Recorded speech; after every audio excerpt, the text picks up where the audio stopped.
पावसामुळे सातत्यानं झाड पडण्याचे प्रमाण पुण्यामध्ये खरं तर वाढत आहे। सध्या पुण्यातील बालगंधर्व चौकात आपण सध्या आहोत आणि माझ्या पाठीमागे तुम्ही पाहू शकताय की हे भलं मोठं झाड जे आहे ते सध्या या ठिकाणी पडलेलं आहे। त्याच्यामुळं वाहतुकीला मोठा अडथळा जो आहे तो निर्माण झाला आहे। बराच वेळ झाला ही वाहतूक या ठिकाणी खोळंबलेली होती। आता हे झाड हटवण्याचे शर्थीचे प्रयत्न या ठिकाणी सध्या सुरू आहे। मात्र पावसामुळे सातत्यानं पुण्यामध्ये झाड पडण्याचे प्रमाण जे आहे ते मोठ्या प्रमाणात वाढत आहे।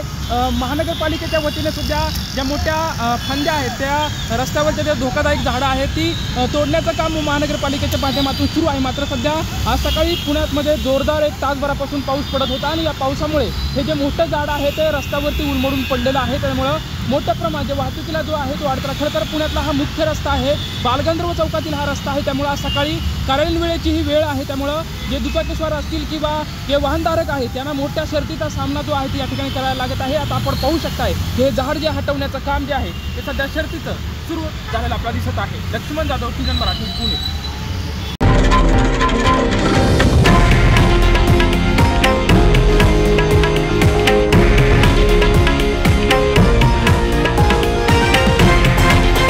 हे आहे देशातील नंबर 1 न्यूज नेटवर्क आणि आपण पाहत आहात TV9 मराठी, एकमेव।